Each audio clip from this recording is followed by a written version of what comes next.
So, have you been doing Zoom teaching for a while, and are you wondering if you are able to add a little style to your Zoom teaching? Well, I think you actually can.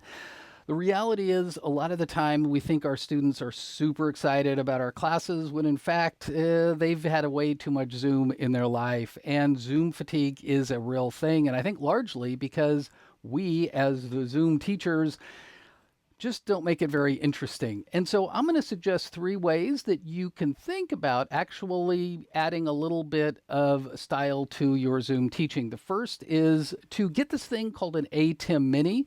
Secondly is to use Keynote. And third is to figure out what in the world is an upstream key. So an ATEM Mini is a video switcher that lets you put in a number of different video inputs and then export them basically as a webcam to Zoom. Use Keynote. This is great if you have an iPad or a Mac. If you don't, I guess you could use PowerPoint, but the key is use animation as much as you can because action is good and it keeps things moving fairly quickly.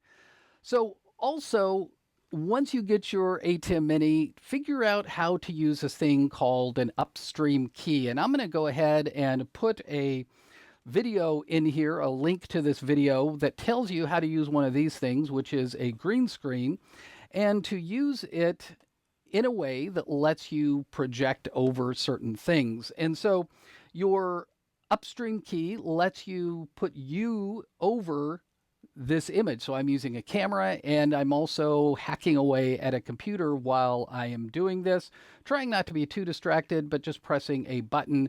And it's not that hard to do. So what you can do is ahead of time, you can set up your Keynote slides with all of your information. You can include all the main points.